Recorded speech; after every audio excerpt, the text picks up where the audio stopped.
Welcome to K-Drama for Sleep, where your favourite K-dramas turn into soft, soothing stories to drift off to. Imagine suddenly waking up in a different time, a world of royal courts, hidden schemes, and princes fighting for power, where one wrong step could cost you everything.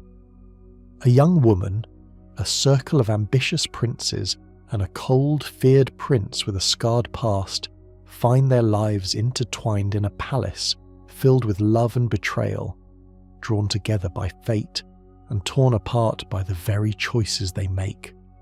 But the deeper their hearts become entangled, the more dangerous their world grows, where loyalty can turn into suspicion and love can become the very thing that destroys you.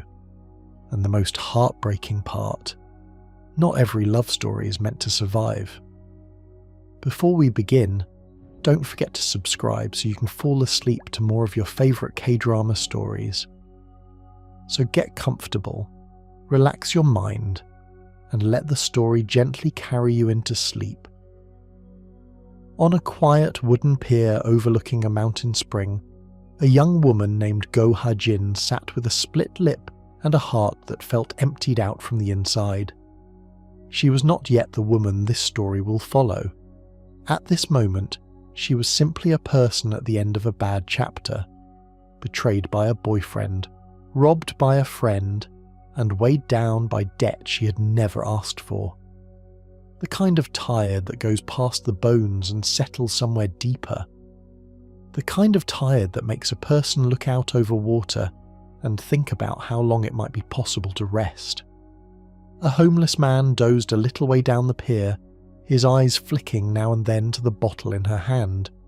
She passed it to him without a word because she was past caring about things like bottles. When she finally spoke, it was to ask him, more to the air than to anyone in particular, whether he had ever wanted to sleep for 100 years, or 1,000. Just close her eyes, she said, and not have to open them again. The old man mumbled back that a person couldn't change life just by wishing. Though, he added, if a person died and came back, that might be a different story. Then he tipped his head down and seemed to drift off, and the moment passed. It might have ended there. Some evenings do.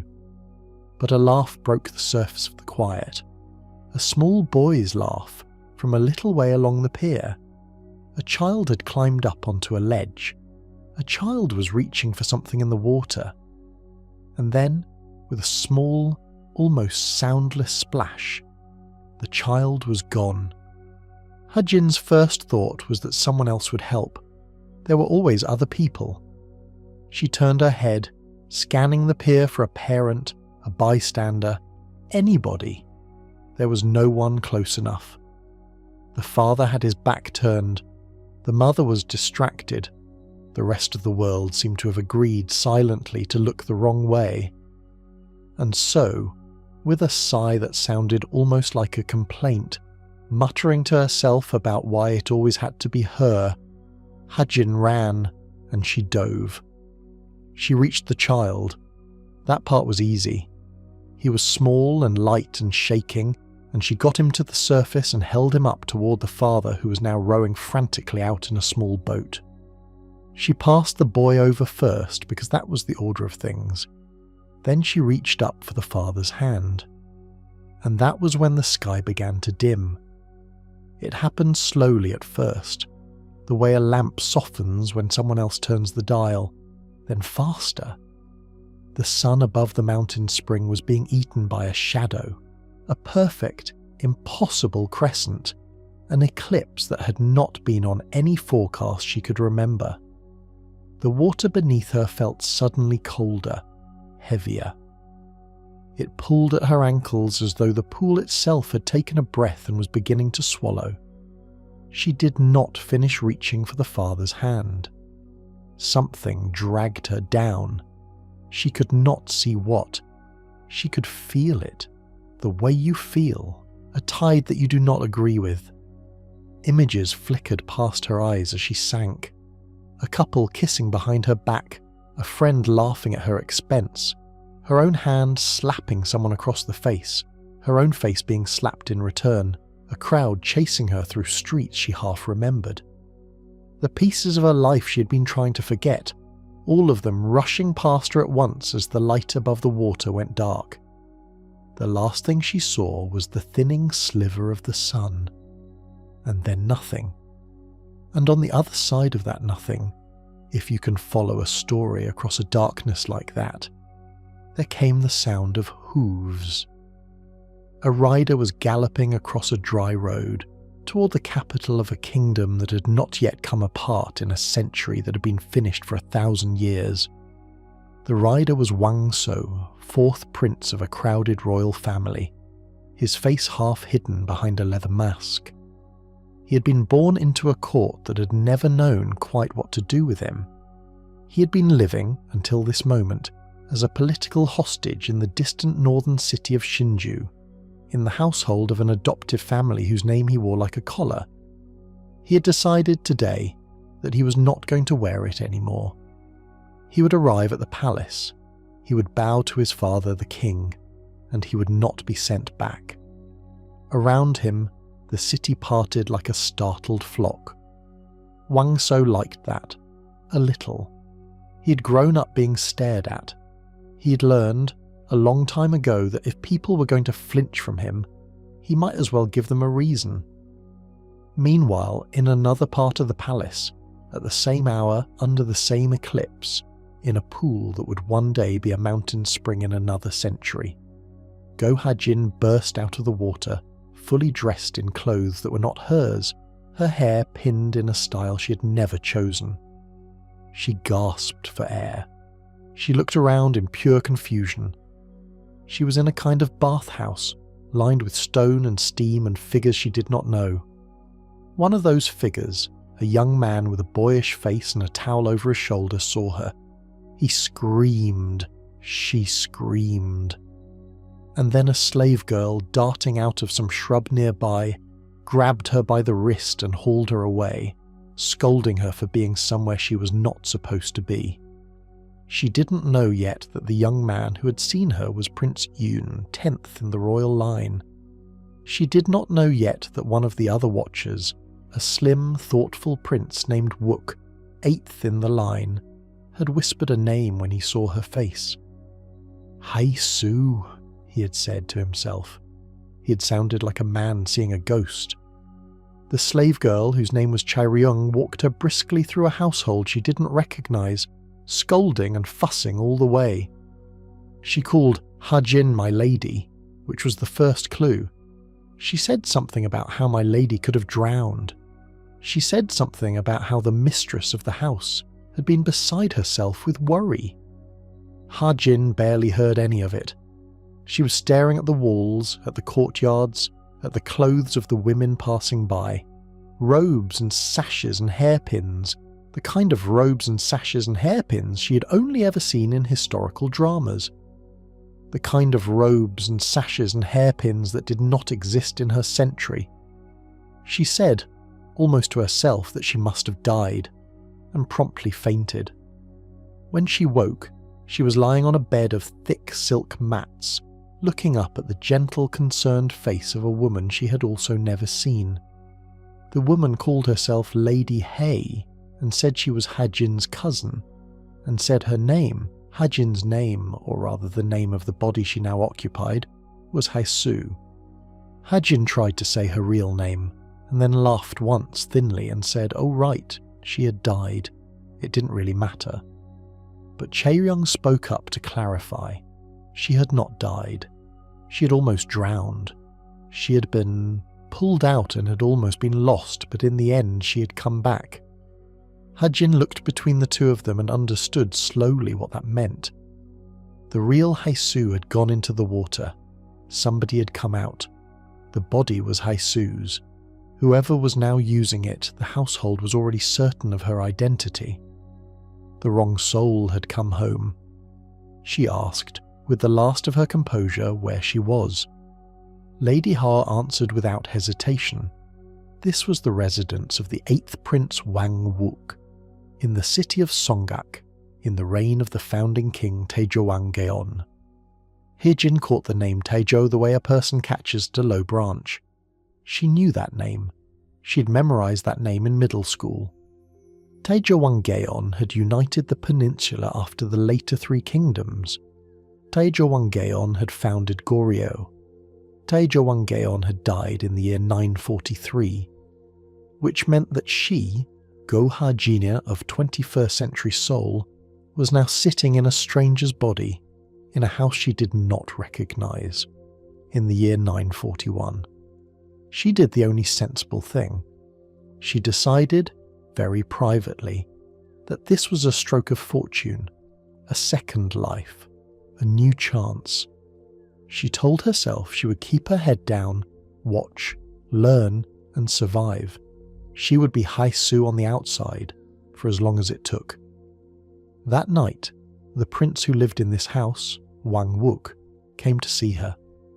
He was calm and watchful, and he spoke to her as though she were a rabbit he did not want to frighten. He had heard about the drowning. He had heard that she could not remember much. He told her that he would help her through to the end, whatever that meant, and held out a hand. She looked at the hand, and she thought about how she could not go home, and she could not change her face, and she could not run. So she took it. What none of them knew, what none of them could have known, was that at the edge of the palace grounds, at that same moment, a prince named Wang So had just ridden into the courtyard, dismounted, drawn his sword, and with a single practiced cut, killed his own horse. A royal horse, in full view of the court. It was a statement. It was a refusal. It was a warning. He was not going back to Shinju. Whatever anyone had to say about it, he was not going back. The astronomer of the court, a sharp-eyed, wiry man named Choi Ji-mong, who read the stars for the king and pretended not to rid people, watched the whole performance with an expression that was very hard to read. He had been waiting for Wang So. He had plans for Wang So. And elsewhere in the palace, at a meeting of princes and councillors, a much older plot was preparing its first move. Someone had put poison in the crown prince's breakfast tray. A bird had landed on it, had tasted a single grain, and had fallen dead on the spot. The crown prince, Wang Mu, eldest and sickly and kind, still did not know how close he'd come. All of this in the space of a single afternoon. All of it, while a young woman from another century was deciding as quietly as she could to wake up again in the morning and try. The next day, Hei Su, because that was the name she would have to wear now, began the long, faintly ridiculous work of not being found out. It is harder than you might think to blend into a century that is not your own. She did not know how to greet elders. She did not know how to pour tea. She did not know which bow was the right one for a second cousin of a prince, or what to do with a fan, or how to speak with the right softness. She kept saying words no one had ever heard before. Modern words, English borrowings, phrases from advertisements, and then covering her mouth and pretending she had not said them. When she bowed too deeply. When she smiled with all of her teeth. When a princess of the court glared at her, she glared back. The first serious trouble came on a morning she had not been looking for trouble. The 10th Prince Yun, the same boyish young man who had seen her burst out of the palace bath, had wandered into her line of sight and without thinking much about it, had peeped through a torn paper door at a maid who was changing her clothes. Hei Su caught him. She also caught his bluster, his pride, his refusal to apologize to a mere servant. She also caught his shove, which knocked her to the ground. Now, a proper Goryeo lady would have stayed on the ground. A proper Goryeo lady would have gone to her cousin and wept and waited for someone senior to fix it. Hei Su was not a proper Goryeo lady. Hei Su was a 21st century soul woman with a temper and a lousy week. She tripped him, grabbed his hair, got him into a headlock, and when he tried to free himself, she bit him. By the time the rest of the royal brothers poured out of their meeting room, their little brother was being pummeled in his own courtyard by a small, furious woman who was shouting at him about sexual harassment, a word he would not understand for another 1,000 years, and calling him, in clear ringing tones, a little kid prince. A hand caught her wrist mid-slap. Not Yun's, not Wook's. Someone else. Someone whose presence had appeared in the courtyard the way thunder appears behind a hill. Wang So. She had never seen him up close before.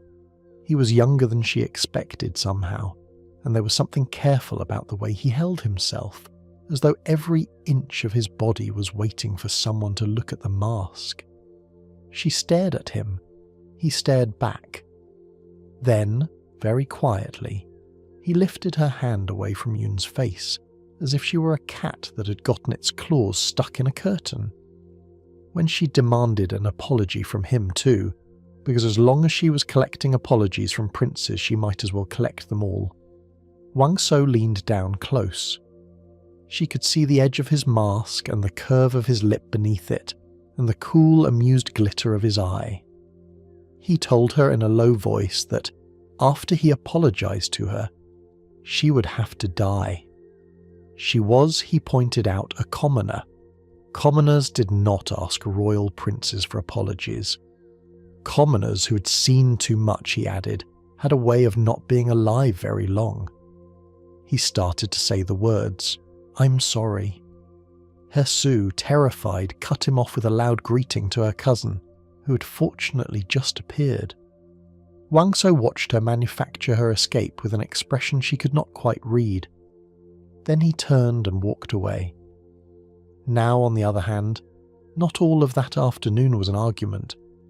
Her cousin Lady Hay was a gentle, patient woman who could see that something was deeply off with the girl she thought of as her almost daughter, and who had decided quietly to love her through it anyway. She took Hesu out to a small family temple that evening, to a place where mothers stacked small prayer stones for their children, one little tower for each child they wanted the spirits to watch over. Lady Hay showed Hesu her own tower. She had been stacking it on behalf of Hesu because Hesu's own mother had died. Hesu, who still felt quite strongly that her real mother was alive and well in a 21st century apartment, began, to her own surprise, to cry. Lady Hay pulled her into a hug. "You must live well here," she said, "if only for your mother's sake." That night, thinking about what it meant to live well, Hesu made a small list of things she could not do. She could not go back. She could not change her face. She could not explain herself. So instead she would try to help, starting, she decided, by returning something. She had found a hairpin earlier by the royal bath. Not the bath of her cousin's household, the bath that belonged to the royal sons, the place where the princes sometimes went to soak between ceremonies. It was a small thing, carved and delicate, and it had fallen from someone's cloak. She had a suspicion of whose. She'd been there when it fell, in fact. She'd wandered in without thinking, drawn by a kind of mute hope that maybe the same place she had emerged from was a place she could return to. She'd walked to the edge of the water. She'd put her feet in. And then, quite suddenly, the water had bulged, and Wang So had come up out of it. His mask was off. She'd seen his face, all of it, for the first time. Seen the deep, crooked scar running down from his eye to his jaw, pink and old and terribly visible. Seen the panic that had surged up behind it the moment he had realized he was being seen. He had grabbed her by the throat. He had told her in a voice gone sharp with fear to forget that she had seen. She had nodded and trembled, and he had turned and gathered his clothes and left the water at a run. The hairpin had fallen from the folds of his cloak as he passed. She had pocketed it. Now, 2 days later, she still had it, and she'd not yet figured out how to give it back. Meanwhile, at a family gathering across the palace, Wang So was trying to see his mother, the Queen Sinmyongsun Seong, for the first time in 2 years. He had brought her a present. He had rehearsed a small speech, the kind of speech a son rehearses when he's still hoping. He arrived at her chambers at the appointed time. He was turned away at the door. He was not turned away because she was busy. He was turned away because she did not wish to see him. When he was finally allowed in later, it was because his younger brother Jung was already with her. Jung, her favourite, her golden boy, the 14th prince, who took after her in the way she approved of. Wang So sat and watched his mother smile at Jung and flinch every time her own gaze drifted near her 4th son's face. He sat and listened to his older brother Yo, the 3rd prince, the one with the sharp eyeliner and the sharper tongue, throw little insults at him and pretend they were jokes. He listened to himself be called a dog wolf, a rumoured killer, a disappointment. He listened to his mother say, with the calm of a woman reading a shopping list, that he was not her son, that he was the son of the Shinjukan clan who had adopted him. He listened to her refuse to let him stay at the family residence. When he finally could not bear it, he reached into his cloak and pulled out the small velvet bag that contained his present, a hairpin, lovely and delicate, that he had bought for her. He was about to give it to her. And then Jung, without meaning any harm, reached across and gave her his present first. A hairpin, a finer one. His mother cooed over Jung's gift and slipped it into her hair and forgot that Wang So had come with anything at all. Wang So closed his fingers around his own gift and kept it hidden, and got up to leave. He carried that hairpin with him when he went to bathe to calm himself. It was the same hairpin that fell from his cloak when Jesus startled him at the pool. It was the same hairpin that was now hidden at the bottom of her sleeve. It was the same hairpin that she would eventually try to give back, not to his mother, but to him, on a long, long night when everything between the two of them had changed. But that night was not yet. First, there would be a ceremony. First, there would be an assassination. First, there would be blood. The founding king Taizhou had decreed that the palace would hold its year-end ritual, a great ceremonial sword dance meant to drive out evil spirits from the grounds. The crown prince would lead, the other princes would follow. It would be a display of unity and strength and of the royal line's favour in the eyes of heaven. Behind that ceremony, however, a second plan was moving. Queen Sinmyongsun Seong and her oldest son Yo had been working for months quietly to end the crown prince's life. Men with their tongues cut out, renounced monks who had taken a vow of silence and owed their loyalty to the queen, had been hidden in the palace grounds, disguised among the dancers. When the ritual reached the moment of the fight with the demons, they would attack not an actor, but the crown prince himself. The crown prince's astronomer Choi Ji-mong had caught wind of the plan. He could not stop it, but he could redirect it. He proposed a small switch. On the night of the ceremony, the crown prince would quietly exchange robes with his 4th brother, Wang So. It would be Wang So, in the crown prince's costume, who would lead the dance. Wang So, not Wang Mu, who would be the target. Wang So was given the choice, and took it.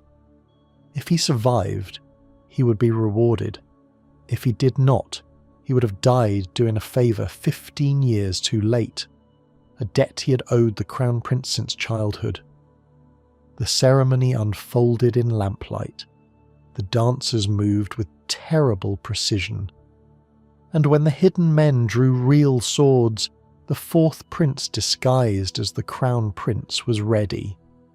Wang So fought them almost alone, moving with the quiet efficiency of a man who had grown up in a room locked from the outside. Blades fell, Men fell.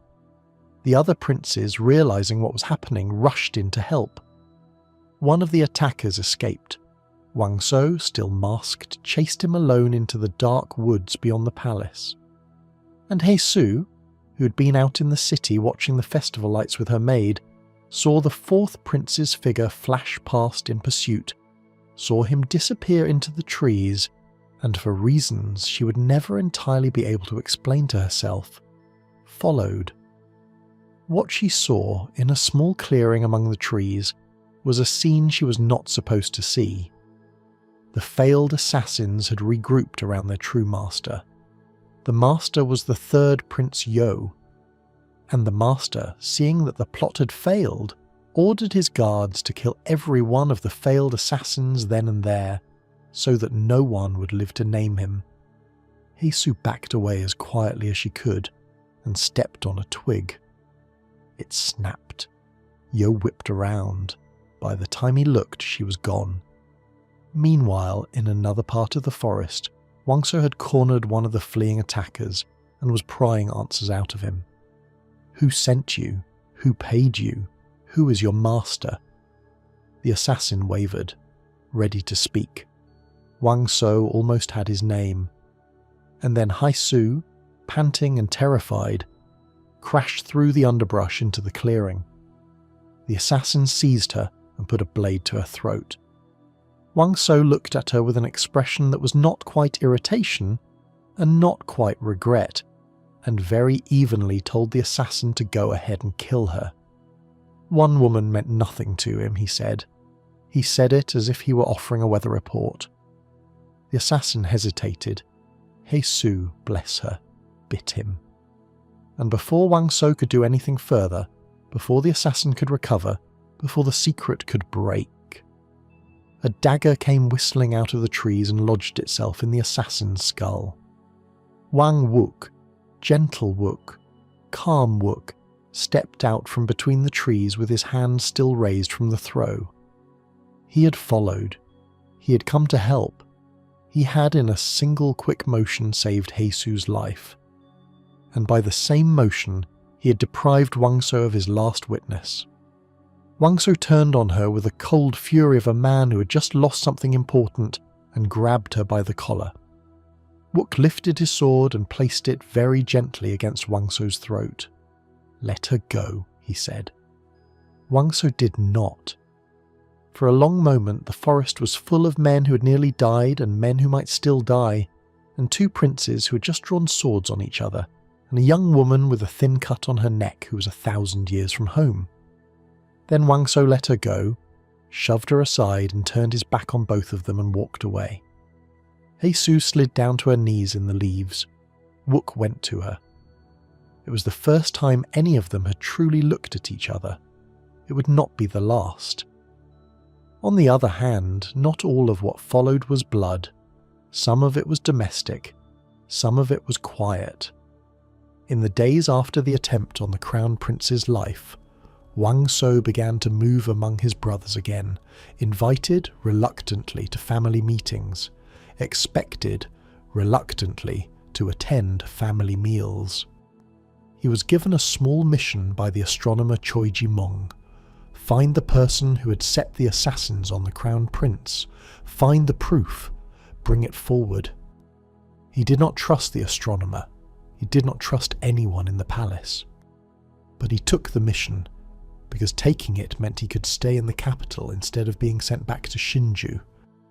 He took it because at its end was the promise of something he had wanted for a long time. A home, a room, a chair at a table his mother would not throw him out of. The trail, when he began to pull at it, led back to renounced monks, men with their tongues cut out, men living in a small temple hidden high on a rocky slope, fed and sheltered by a mysterious patron. Wang So climbed that slope alone, sword at his back, and he knew before he arrived whose patron it was. The fight at the temple was brutal. Wang So moved through it with a dexterity that surprised even himself. He had not trained openly with the martial arts, had been forbidden, by his adoptive family from anything that might have made him dangerous to them. And yet he was very dangerous, very quickly. By the time the fight was over, the yard was full of bodies, and the temple was beginning to burn, and a single monk stood in a doorway and bowed to him. That monk, the one who attended the silent men, asked Wang Tso a question. "Does your mother know what you're doing for her? Does your mother know you came here?" Wang Tso killed him and rode back to the palace covered in blood, and walked into his mother's chamber while she was still in bed, and stood over her and smiled and told her what he had done. "Do you know what I've done for you, mother?" He had expected her to thank him. He had expected something. She called him a beast. She told him that his very breath disgusted her. She told him that the word mother in his mouth made her skin crawl. She told him that the reason she'd sent him away as a child, the reason she had handed him over to a cruel adoptive house, was his face. Because of his face, because a mother only loves a son who makes her proud, and he had not. He would not. He could not. He was disgraceful. Wang Tso, covered in blood, went out into the courtyard where the prayer stones sat. Little towers of love, little towers of hope. He knocked one over. Heisu found him there. She tried to stop him. He pushed her aside. She fell and her hands came up, and on them was his blood. She saw it. She did not run. He expected her to. When she did not, he stared at her as if she were the single strangest thing he had seen in his life. He grabbed her by the collar. He shouted at her. "I killed people," he said. "I killed people today. Do you hear me? Look at me. Look at this." She looked at him. Her eyes did not fill with the disgust he'd been prepared for. They filled with something else. She told him, very softly, that she thought she understood, that the age they lived in required a prince to wield a sword and be cruel, that he was probably feeling miserable right now, and that she thought she knew something about being miserable. He could not answer. He let her go. She watched him walk off into the dark. Then she sat down beside the prayer stones and breathed and breathed and tried to be a person again. Meanwhile, other life went on. Lady Hay fell ill more often now, and Wook grew quieter when he came home. His younger half-brother Becker, the 13th Prince, a gentle-eyed artist who carried a sketchbook everywhere, began coming around the house more often, drawing things, asking about Heisu. Yun came round too, grinning, bringing her inappropriate toys and ridiculous excuses and the earliest version of a crush. Jung, the 14th Prince, the youngest of the brothers we've met, discovered a small, fierce joy in being able to call her Nuna. And Wook, gentle, patient Wook, found himself, without quite admitting it to himself, watching her across courtyards. He watched her try to carry bowls and slop them. He watched her try to make glue and get it in her hair. He watched her try to stretch and twist her back and make faces because her shoulders were sore. He watched her in the way a man watches a small flame in a large cold house. His wife, Lady Hay, watched too. She did not say anything yet. And as for Wang Tso had his own assignment now. He was shadowing the princes. He was watching them at meals. He was listening for anything that might confirm who had set the assassins. And increasingly, though he was trying not to, he was watching Heisu. Once, on a walk down from a mountain, he reached out to take her bundle from her, because it looked heavy and she was not quite strong enough to carry it. She did not notice. He pulled his hand back before she could see that he had offered. He laughed, very quietly, at himself for offering at all. Now for a story that happened around the same time. Heisu, who was still trying to give back the hairpin that Wang Tso had dropped by the royal bath, had asked her maid Chai Ryung to slip it somewhere it would be easily found. Chae Ryung, obliging and loyal, snuck into his room to do exactly that. She was caught in the act by Princess Yeonhwa, the sharp-tongued half-sister of Wook, the same princess who had insulted Hee-soo at their first meeting, who promptly decided that a slave girl in a prince's quarters holding a hairpin had to be a thief. Chae Ryung was tied up. Yeonhwa whipped her herself. Hee-soo, finding out, ran outside and took the blame. "I told her to do it," she said. "Whip me, not her." Yeonhwa was delighted to comply. She tied Hee-soo up, she lifted the cane, she brought it down once, twice. And then a hand caught the cane. Wang So. He had been drawn to the courtyard by the sound of it. He had watched long enough to understand what was happening. He had walked into the middle of it and stopped it with one word.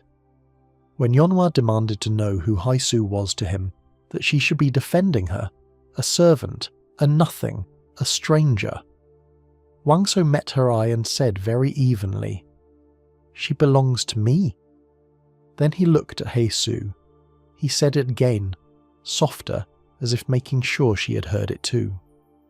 "She belongs to me." The words did something strange inside her that she did not try to name right then. Later she hunted him down to correct him. She was not, she informed him crisply, anyone's property. She was a free person. She was not a thing. She was not his. He leaned down close, amused, and said, "All right then. Should he call her his person instead?" She sputtered. He almost smiled. He gave her back the hairpin, and then, because he was incapable of leaving a moment alone, he added a soft, half-serious warning not to show herself before him so often. It was not safe. It was not wise. She told him, again, that she was not afraid of him. He looked at her for a long time after she said that. Meanwhile, 14th Prince Jung had wandered into trouble. He had been fighting in the market in commoner's clothes, something he had been told repeatedly not to do, and had picked the wrong opponent. A group of men had dragged him into a bamboo grove with a plan to cut off one of his arms as payback for an old offence. Hee-soo, of all people, was the one who saw and sent for help, and who then followed the kidnappers because she could not just stand there and do nothing. She was a disaster as a rescuer. She had a stick. She had no plan. She shrieked and waved the stick and distracted the men just long enough for Jung to break free. When the fighting became real, Jung curled his body around her to protect her from the blows, which made her laugh even as she was terrified. Because who was saving whom? Wook arrived at a run and proved, to Hee-soo's astonishment, that the quiet, bookish prince of the household could fight like a trained soldier. He took down most of the men himself. When a larger group arrived and Wook's numbers began to dwindle, Wang So thundered in on horseback, and the attackers broke and fled. On the walk home, Wook would not slow down. Hee-soo, limping from a twisted ankle, pretended to be hurt worse than she was, to get him to stop. He stopped. He turned. He grabbed her by the shoulders, not hard, but with a strength that surprised her. And he said, in a voice almost shaking with how carefully he was not letting it shake, "I thought I had lost you. I thought I would not be able to see you again. I was scared." He started to lean toward her. Someone called out from the trees. Hee-soo's cousin, Lady Hay, had arrived with a search party. Wook straightened and walked off without a word and did not look back. That was the night that the quiet thing between Hee-soo and Wook stopped being quiet to either of them. Meanwhile, Wang So had problems of his own.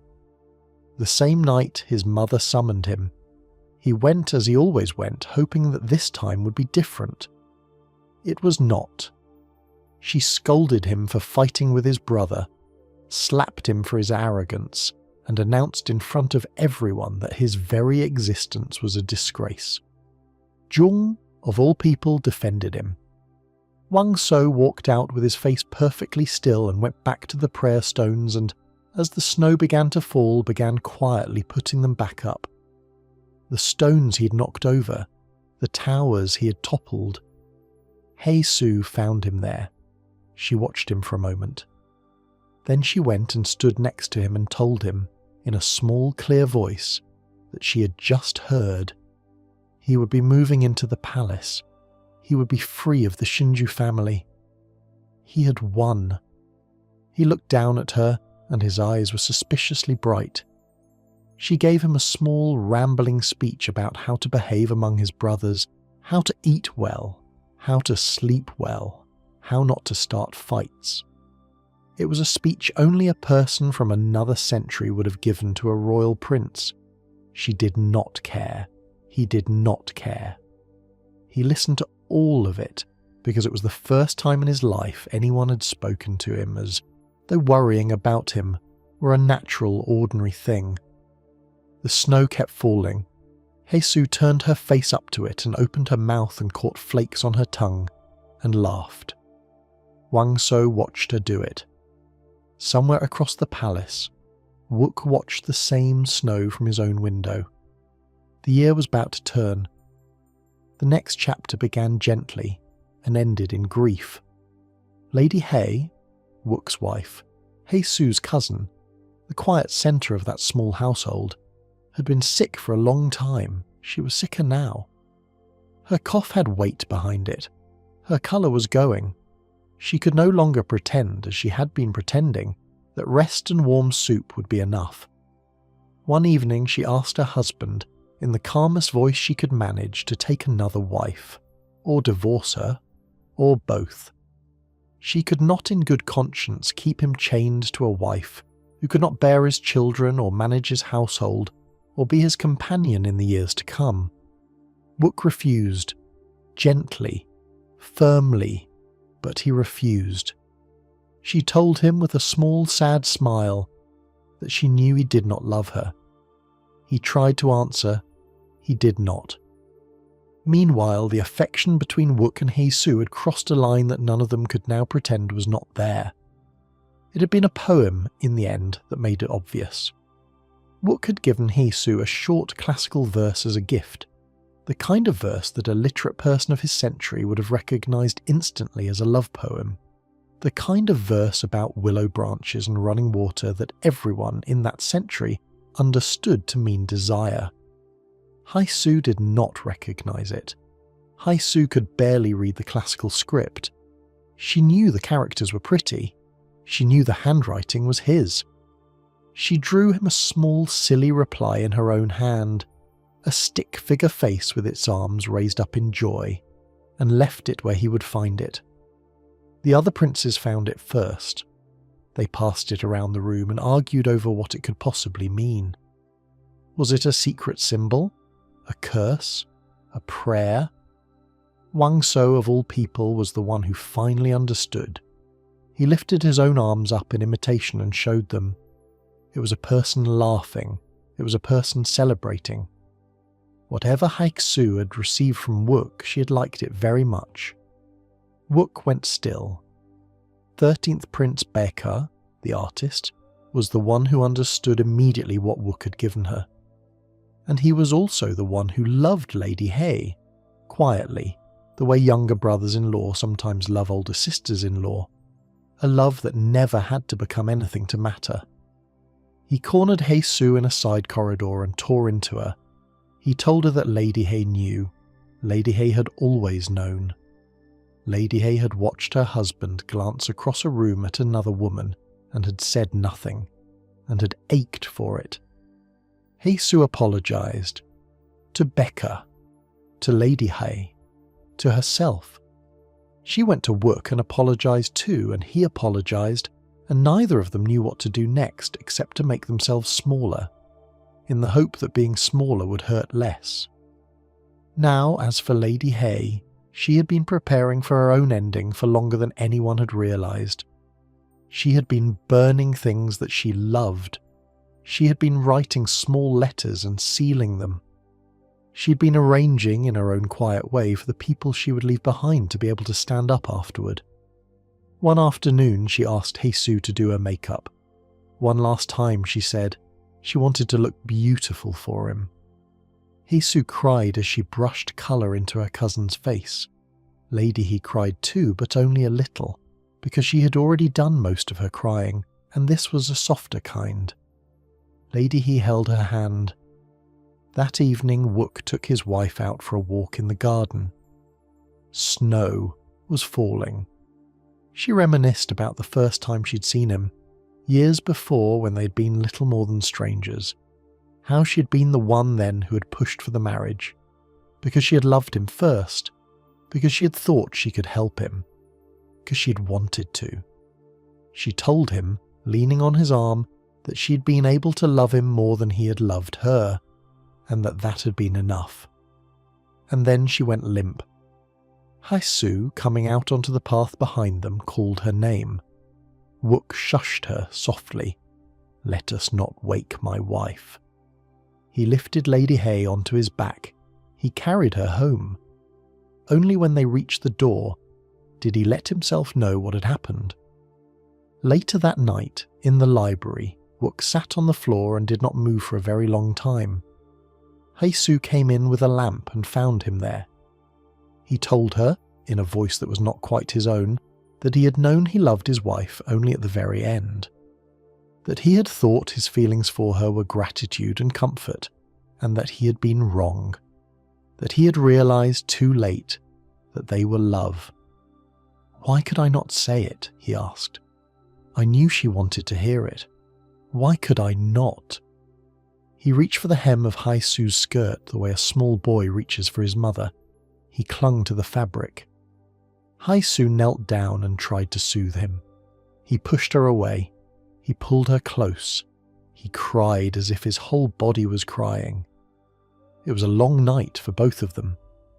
And somewhere else in the palace, Wang So stood on a stone path in the snow and could not have known any of it, and yet knew, somehow, that the house across the way was in mourning.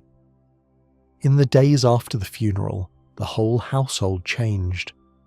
Wook held himself together in public with a self-control that was almost cruel. He cracked only at night. Heisu, who had promised herself she would not become a burden, found herself becoming a quiet light in his hallways. She brought him food he would actually eat. She said small silly things that made him briefly laugh. She tried, without knowing she was trying, to keep him alive. Meanwhile, a darker plan was thickening. Princess Yonhwa and certain elders of the Hai family had decided, without consulting Heisu, that the best thing they could do with a young cousin of marriageable age was to marry her off, advantageously, to an older, wealthier, well-connected man with many sons and many debts to collect. It would be, they said, a fine match. It would be, if you used other words, a sale. When Heisu found out, she packed a small bundle of her things in a panic and tried to run. Che Ryung helped her climb out a window. 10th Prince Yun, who had become her unofficial puppy, helped her sneak past the guards. 13th Prince Becca lent his hand. Jung stood watch. Wook, at the end of the escape route, brought her a horse. They did not get far. On the road out of the city, a rider caught them, the astronomer Choi Ji-mong, at the head of a small royal escort. He had come not to return Heisu to the He clan. He had come to take her into the palace. The old king himself had chosen her. She was to be the king's new bride. Heisu stared at him, and then at Wook, and then at Wang So, who had arrived moments later to help and now stood very still with his horse's reins in his hand. No one spoke for several seconds. Then Heisu, because she understood what it meant if Wook and Wang So tried to fight a royal order, told them to let her go. She would go quietly. She would not be the reason any of them lost their heads. She went. What awaited her at the palace was a woman she would come to love with the kind of love that is older than love. Court lady, oh, the chief matron of Damiwon, the inner residence. Court Lady O was sharp-eyed and sharp-voiced and ran the palace's inmost household like a keep under siege. She inspected Hei Su. She bathed her. She ordered her dressed for the king's bed. Hei Su, left alone in the marriage chamber for a few precious minutes, tried to escape through the secret tunnel beneath the bathhouse. Court Lady O caught her and dragged her back. Outside the chamber, Wook knelt in the king's path and begged him to reconsider. Wang So joined him, with a different argument. He had found, he claimed, evidence that Lady Hei's uncle by marriage had been corresponding with a foreign power. The He family should not be taken as in-laws. The He family should be punished. Taizhou listened to all of this with an air of mild interest, and refused. When the king approached the marriage chamber, Hei Su made her decision. She picked up a broken shard of porcelain.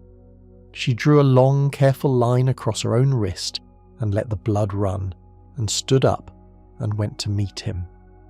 In the law of that court, a bride with a scar on her body could not marry a king. Taizhou looked at her, and at the red line on her skin, and at the level way she held his eye, and he did not take her. He did something else instead.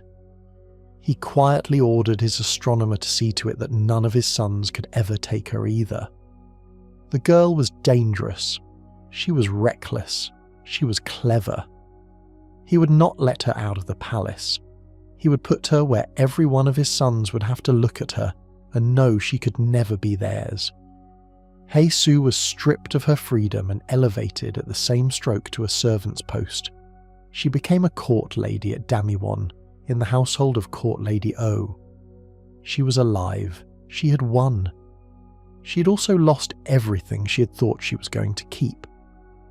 Wook came to her bedside afterward and held her bandaged wrist as if it were the last thing left in the world. He told her, half whispering, that he had prayed to his dead wife to send her back to him, that he had begged, that he would have given up everything if the king had not stopped him in time. It was the most honest thing he had ever said to anyone. Hei Su closed her eyes and listened, and did not know what to do with it. Her new life began the next morning. Damiwon was not, in the outside world sense, a punishment. It was one of the most prestigious positions a woman could hold. The inner bathhouse, the king's personal household, the concoctions of herbs, the mixing of salts, the washing and drying of royal hair. But the rules of it were strict enough to be suffocating. A court lady could not speak to princes casually. A court lady could not leave the palace. A court lady could not marry. A court lady was, in effect, the king's possession until she died, or until she was released in a royal amnesty that rarely came. Hei Su, who had lived in a century where a woman could quit a job by email, found the fit extremely tight. The princes came anyway. Wook stole small corner moments with her, never for long. Yun came too, relentless as a springtime wasp, bringing her toys and puppet shows and a running courtship of which he was the only real participant. Becca and Jung teased her and joked with her and treated her like a slightly odd cousin they were proud to have. And Wang So, who had been given his own permanent quarters in the palace at last, watched her from a distance, with the careful stillness of a man who has decided something he has not yet said aloud. Behind all of this, a political shift was stirring. Grand General Park Soo-kyung, a loud, gruff, profoundly affectionate old soldier who had once, in secret, trained Wang So in martial arts, brought his daughter Soon-dyok to court. Soon-dyok wore men's armour. She wrestled. She had been in love since she was small, with 10th Prince Yun, who had been her first love and who had, to his credit, once given her a ring made of flowers. King Taeyo, with a bit of amusement, matched them. Soon-dyok lit up like a lamp. Yun was 15 in his soul, and not at all ready to be a husband. Hei Su, meanwhile, was settling in. She'd begun practicing the peculiar curtsies and phrases of the palace. She'd begun learning very slowly to read the classical script. She'd begun, in a small private notebook no one saw, to write in the alphabet of her own century, a neat, efficient, 21st century Hangul that had not yet been invented and would not be for another 500 years. Court Lady O saw her writing once and made her put the notebook away. On Yun's birthday, Heisu organised a small secret party for him. Court Lady O, with the Crown Prince's quiet blessing it turned out, had given her the day off. She hung paper decorations. She drew little cartoon pictures of Yun with a silly hat. She made him a silly hat in the actual world. She sang him a birthday song, a thoroughly modern one with a shimmy, and made him laugh until he wheezed. Her modern birthday song drew a crowd. Becca arrived first, charmed, then Jung, and Ninth Prince Won, and Wook, and a few courtiers. The Crown Prince himself turned up. Wang So stood in the back of the room and did not move. He had heard her sing without meaning to, and he could feel something in his chest doing something unfamiliar. The moment was broken, later, by a cruel little trick. Third Prince Yo, sharp, coiled, still smarting from the failed assassination, whispered into Yun's ear. Yun, who had been promised by Wang so that he could have any gift he asked for on his birthday, now asked in front of everyone for Wang So to take off his mask. The room froze. Wang So, cornered, did it.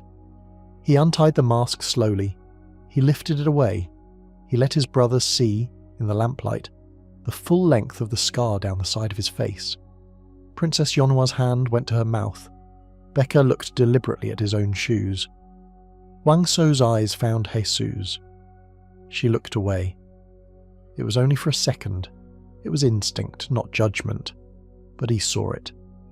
He stood up with his face carefully still and left the room. Heisu ran after him, understanding only in pieces what had just happened. She found him in a corridor, and he backed her up against a pillar with a fury she had not seen from him in months. "That look," he said. "That look in your eyes. I hate it more than anything. Don't ever do that to me." She stammered that she did not know what look he meant. "Pity," he said. "Pity." He did not need her pity. He did not need her to feel sorry for him. He let her go, but only after a long moment. "Don't come near me again," he said, and walked away. She stood there a long time afterward. Neither of them had quite figured out yet that this was what a first lover's quarrel looked like. The next test was one the palace had been preparing for all summer. A drought had settled across Goryeo, the kind of drought that cracks fields and kills crops and turns every family table into a quieter table. The king ordered a rain ritual, a long, punishing, ceremonial prayer in which one royal representative would kneel again and again through heat and humiliation until the sky finally relented. The name of the representative would be drawn by lot, but the astronomer Choi Jimong rigged the lot. The name that came up was Wang So's. A ritual like this was at heart a public performance. The representative had to walk through the city in full ceremonial robes, in procession, while ordinary people watched from their doorways. On a good year, they would watch with awe. In the middle of a drought, they would watch with anger. They wanted someone to blame. Wang So, masked and silent and unfamiliar to many of them, made an easy target. They threw stones. They threw worse. They shouted about curses and monsters and the shame of a masked prince praying for their reign. Wang So walked through all of it without speaking, because a ritual forbade him to speak. By the time he arrived at the palace courtyard, his robes were ruined. His face, behind the mask, was a particular kind of stone. His mother, watching from a distance, almost smiled. Yo, watching beside her, did smile. Wang So dropped the ceremonial vessel. He turned. He left. Hei Su found him in a boat, an old boat, stuck in the dried-up lake bed, half tilted in the mud. He was lying in it with his hat pulled over his face, pretending to sleep. She climbed into the boat with him. She did not apologize because she did not know what she'd done wrong. She did not coo over him because she knew that was the last thing he would want. She told him instead that the people were not cruel, they were only hungry, and that he had done nothing to deserve what had been thrown at him. He told her she was too young to be so certain of anything. She told him she was older than he thought. Neither of them explained. That night, Hei Su sat up alone with a notebook and a mortar and a small bowl, and worked out from memory something she had once known in another life, the basic chemistry of theatrical-grade cream. She mixed, she tested, she smudged, she got it almost right. She rewrote the recipe in her small notebook, in her small alphabet, and went to sleep with ink on her fingers. In the morning, as Wang So was steeling himself for the second day of the ritual, a second public walk through a city he now expected to hate him, Hei Su stopped him. She brought him into a small lamplit room. She had a tray of pots and brushes and a mirror. She asked him to sit. She asked him to trust her. She took off his mask. She looked at the scar and she traced her finger down it slowly without flinching. He grabbed her wrist. "Are you not afraid?" he asked. "Are you not pitying me?" She answered, "I cannot feel sorry for a man who keeps threatening to kill me. And besides," she added, "a man matters more than a scar." He swallowed, and then he said, very quietly, "As long as it is you, I can put myself in your hands. From now on, I am yours." She began to work. She brushed colour and cream across the scar, layer by layer, the way a 21st century makeup artist matches skin tone. When she held up a mirror for him, it was the first time since childhood that he had seen his own face smooth. For a moment he could not speak. He reached up and touched the cheek she had covered, as if to make sure it was real. Then he stood up and turned her to face him and reminded her that she was his, and that he would never let her go. And then he walked out to finish the ritual. The same streets that had pelted him the day before saw a man whose face was unblemished. They assumed, as people of their age assumed, that heaven had marked him. They bowed, they prayed, they gave way. And as he climbed the platform at the end of the long walk and turned to face the palace, and his father, and his waiting Queen Mother, and his brothers, and Hei Su in the crowd, the first drops of rain began to fall. A cheer went up, a howl, a wave of something close to religion. Hei Su stood in the falling rain and watched Wang So smile at her from the platform. And in the rain, for one long, horrible second, the smile changed. She saw him, the same man, in a king's robes, not smiling, standing alone, and she remembered, with a suddenness that took her breath, what the history books had said about the fourth king of Goryeo, King Gwangjong, fourth king, known for many reforms, known also for killing his brothers, known for purges, known for blood. Wang So. The rain kept falling. The makeup she had painted on his scar began to run. The scar came back. Wang So turned and climbed the stairs and did not know that the woman who loved him had just understood what she might have helped him become. On the other hand, understanding is not changing. Hei Su could not simply tell Wang So, "I know what you will be." She could not explain how she knew. She could not even say she had read it in a history book, because the history book was in a script no one in this century could read, and a language that did not yet exist. All she could do was begin gently to try to steer him. No killing, no revenge. Hold your anger in. Do not become what they expect you to be. She went to the astronomer Choiji Mong because of all the people in this palace he seemed the most aware of her in a way she could not explain. She asked him if he knew who the next king would be. He answered, "The Crown Prince, as long as nothing changes." She asked him about the one after that. He said a name she already knew, Guangzhong. He told her then a story he had never told anyone. He had drowned as a child.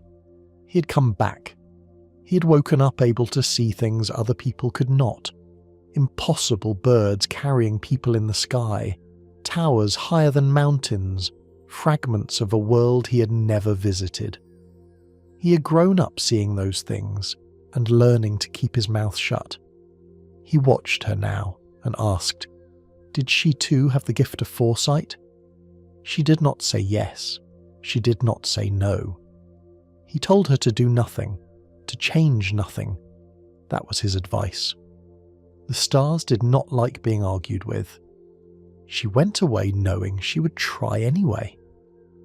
Meanwhile, 10th Prince Yun had been ordered to marry Soon-Duke, the general's daughter. He locked himself in his room with a jug of something strong and refused to come out.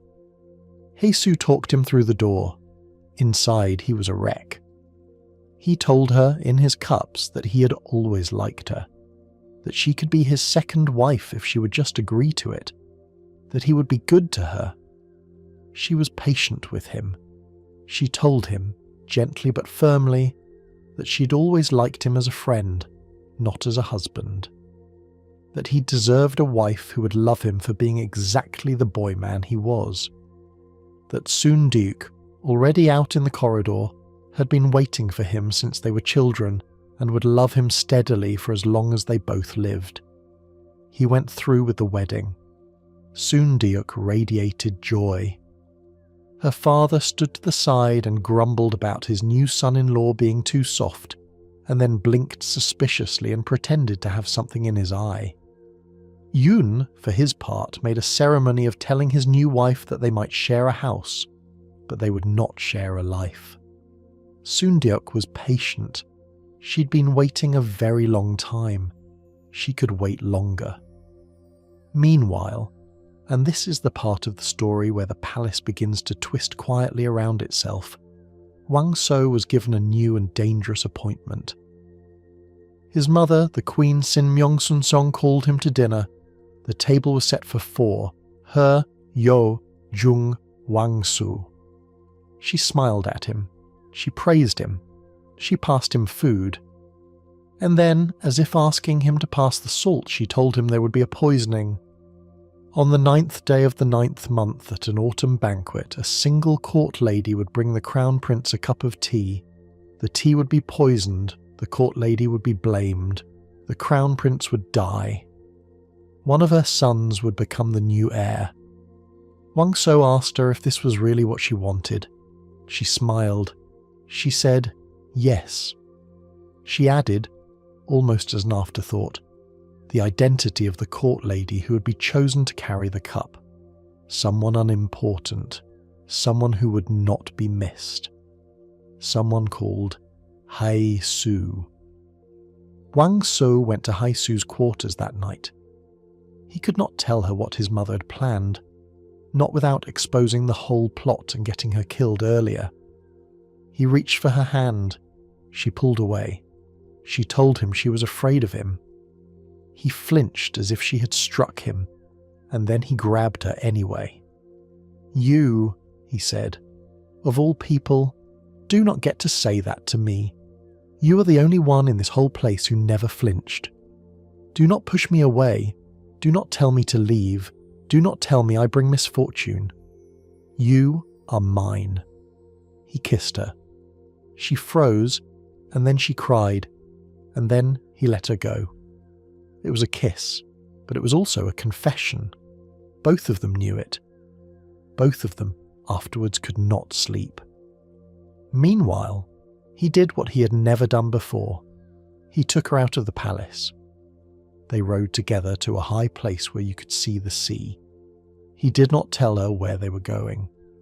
He simply swept her up onto his horse at dawn and rode until the horizon tilted and opened and became water. They watched the sun rise. He told her, very simply, that if she wanted to run away with him, they would run. He meant it. She knew he meant it. She could not. She was a court lady now. The crown prince had been kind to her. Court Lady O had risked her reputation for her. If she disappeared, there would be consequences for every person who had ever helped her. And there was, she added quietly, someone else, someone she had feelings for. He assumed she meant Baeka. She did not correct him. On the way back, Wook intercepted them on the road with Jung. He was furious. He argued about what could happen to Heisu for leaving the palace at all. Wang So argued back that the king had already given her to him. Given. The word was a knife. Wook heard it. Wook said nothing. Heisu chose to go back to the palace with Wang So. Not because she preferred him at that moment. She did not quite. But because if she returned with Wook, it was Wook who would be punished. Wang So could walk into a room full of knives and walk out again. He was better built for that kind of weather. Wook, however, had his own conversation with her before she went. In the tunnel beneath the bathhouse, in the dark, he told her what he'd been wanting to tell her since his wife had been laid in the ground. He was going to ask the king for permission to marry her. He was going to leave court. He was going to leave politics. He was going to give her the whole of the rest of his life. "Will you be my wife?" he asked. She did not answer. Court Lady O found them there. She was furious. She took Heisu aside and begged her, as an older woman begs a younger one to leave the palace, to leave now with her on her next medicinal retreat. And she warned Heisu that the palace changed every man who entered it. She warned Heisu that Wook, gentle as he seemed now, would not stay gentle if he entered the game of kings. Heisu did not listen. Heisu, still young, still in love with her own faith in people, told her she trusted Wook. As for Wang So, his mother's trap was already closing. The 9th day of the 9th month arrived, a small autumn feast. The princes, their mother, Princess Yonhua. The king absent, the crown prince present, the court ladies on duty. A cup of tea prepared in a particular kitchen, carried by a particular hand. Wang So watched the door. The court lady who walked through it carrying the cup was Heisu. He had not been told. His mother had not told him that Heisu herself would be the one to carry the poison. In hindsight, of course, it had always been the cruelest part of the plot. He made his decision in about 2 seconds. He could not expose the plot without exposing Heisu. He could not refuse the tea without making his brothers suspicious. He could not knock the cup away without staining his mother in front of the court. So he did the only thing left. He asked his brother, the crown prince, for 3 toasts from that tea. 1, 2, 3. Before the crown prince ever tasted it. Because, he said with a little laugh that did not reach his eyes, he wished to offer them in his brother's honour. He drank the first cup, he drank the second, he drank the third, and each time he looked at Heisu, who was still innocently pouring. By the third, his hand was shaking, his lip was bleeding. He stood up, made his excuses and walked out of the feast before anyone could see him collapse. He made it only a little way before his knees gave. He looked back through a blurring eye and saw Heisu. She was the last thing he saw before the world went dark. The next hours were a nightmare and felt like all of them at once. Wang So was carried off, half dead, to a bed. Astronomer Choi Ji-mong worked on him with the antidote. Grand General Park's old training had built into Wang So's body a stubborn resistance to poison, the kind of resistance that had in earlier years kept him alive through worse, and because of it, he survived. Hei Su, who had poured the tea with her own innocent hand, was arrested. She was dragged to a cell. She was beaten in the first round of what was meant to be many rounds, in the hope that she would name whoever had commanded her. She did not name anyone because she did not know anyone. She was, for that brief terrible stretch, the palace's official attempted assassin of a prince. Princess Yonhua, who had been expecting her plot to work as planned, well as her brother Wook's elders had planned, had a clever private idea. She faked her own poisoning. She had palmed the cup in time to pour the tea down her sleeve instead of drinking it. She bit the inside of her own cheek to produce a little trickle of blood from her lip. She screamed very convincingly. A court doctor confirmed that she had been poisoned but was recovering.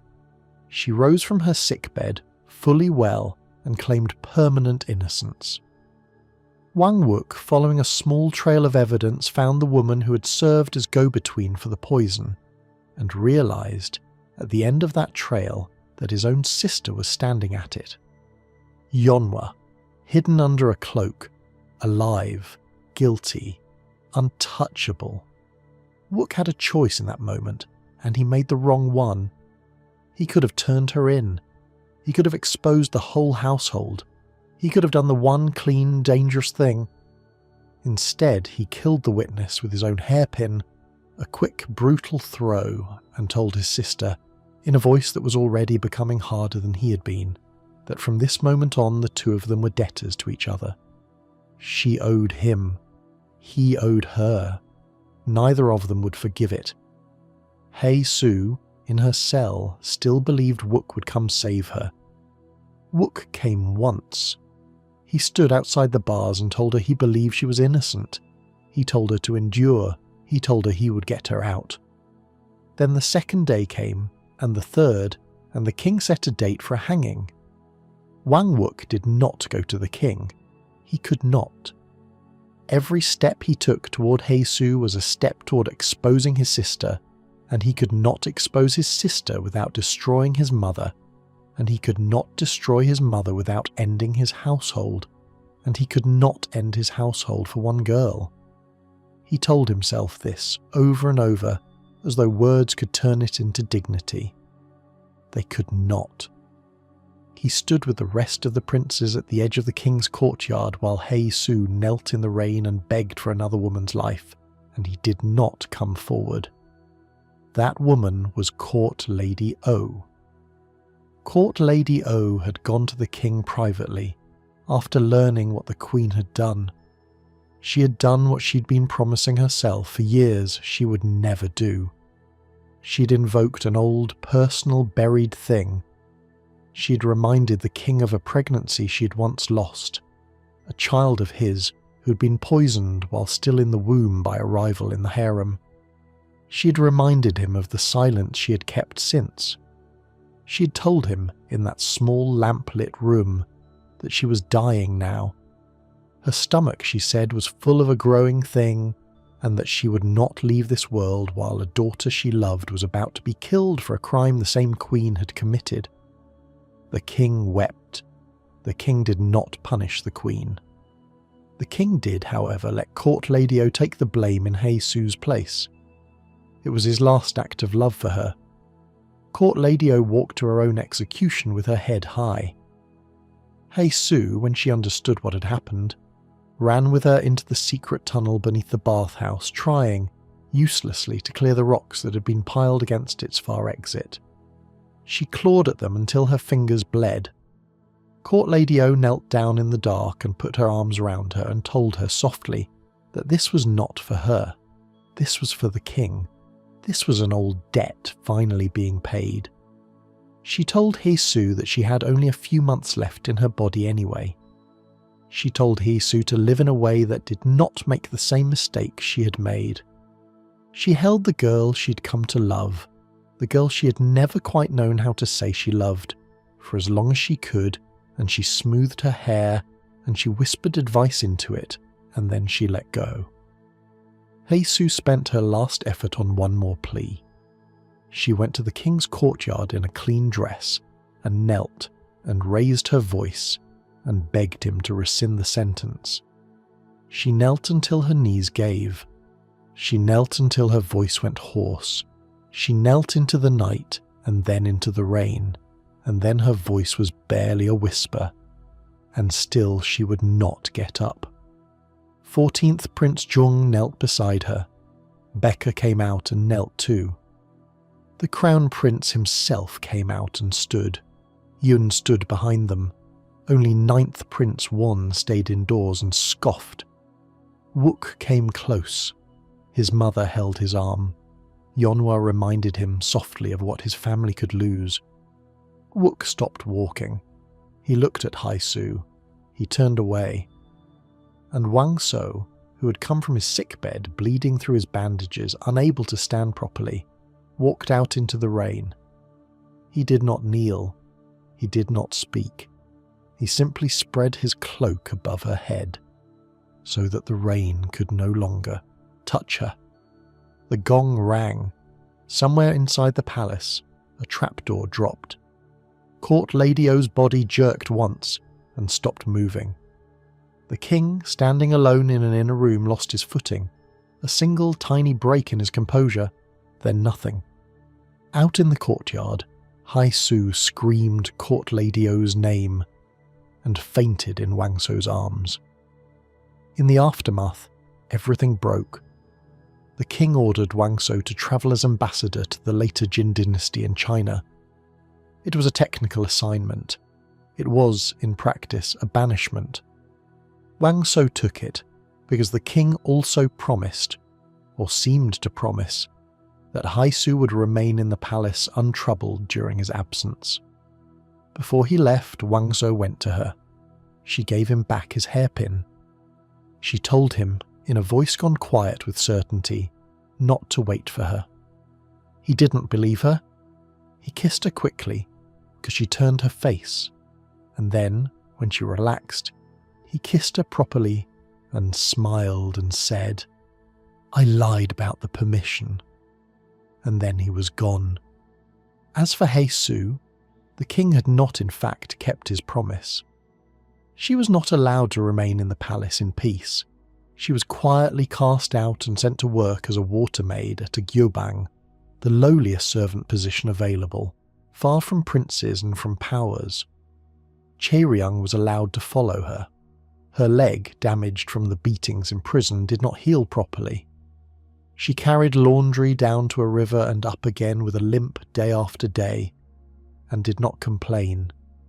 Wang Wook, when he learned that she'd been sent away, went into her empty room in the palace and sank to the floor and clutched her bedding and sobbed her name into it. Outside the palace walls on a long road, Heisu turned her head for a moment, as if she had heard something, and then walked on. A year passed.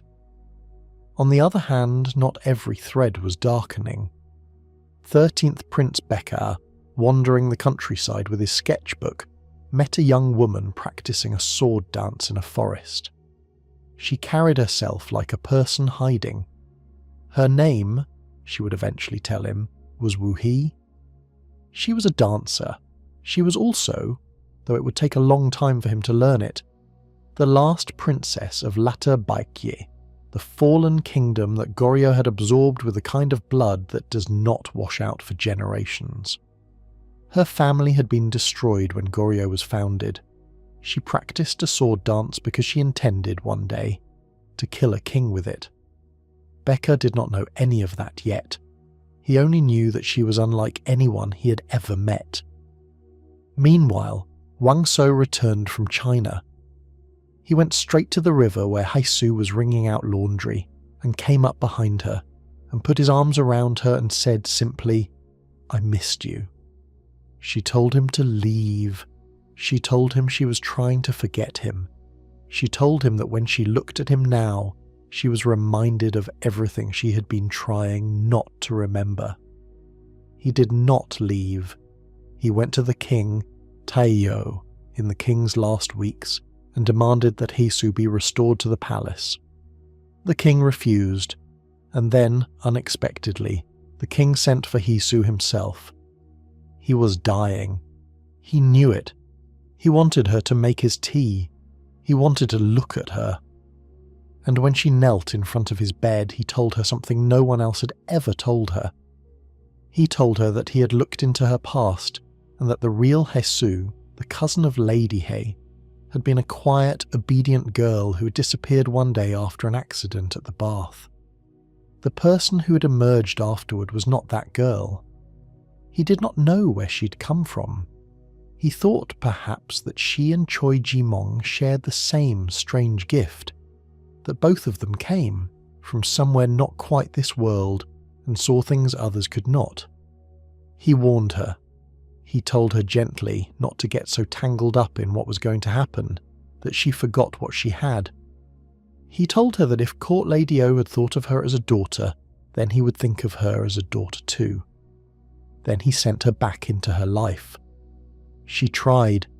She went back to the gyobang, she washed the laundry, she carried the water. She told herself she would endure it.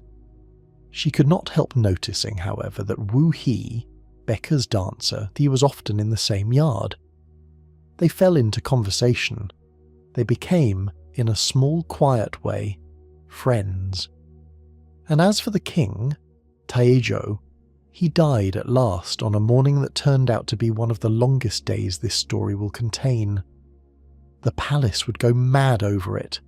The palace would run itself red over it. And Hesu, who loved a prince who'd been called home in the hour of his father's death, would find herself, again, in the middle.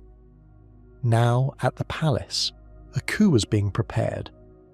Third Prince Yo, who had not died at the bottom of a cliff, because no one ever quite dies at the bottom of a cliff in stories like this one, had returned, bearded and bedraggled, to his mother's side.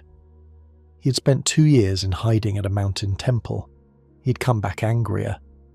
He had begun, with Minister Park Young-gyu and the traitorous Baekje Princess Woo Hee, to plan an assassination at a festival. The plan was this. Woo Hee, disguised as a sword dancer, would stab the old king during a ceremonial dance. Yo would then blame it on court factions and seize the throne in the confusion. The festival came. Woo Hee danced. At the precise moment she broke formation and lunged for the king. 13th Prince Becca, who had been playing the musical accompaniment, because this is the kind of prince he was, saw her raise the blade. Without thinking, he stepped between her and his father. The sword entered him, not the king. In the chaos that followed, the king collapsed anyway, of old age and shock and whatever else was in him. Nobody noticed that a prince had been stabbed. Becca pressed his own robes against the wound and told Woo Hee to run. As for Taejo, he died not long after. He sent for the crown prince, but the crown prince was far away, in the south. The princes closest to the capital began to maneuver. Wook, who had been quietly preparing for exactly this day, put on battle armour under his court robes. Yo prepared his men. Yeonhwa prepared her arguments. Queen Sin Myung-sun-song prepared her gloating. The old king spent his last hours with only his astronomer and Grand General Park beside him. He told them, in the small voice of a dying man, that life was fleeting. He made them swear to protect the crown prince. He made them swear to watch over Wang So, whom he had come to love like a son. Then he sent Hae-su out into the palace with a mission. A single message. Tell no one he was dying. Find the crown prince. Bring him home.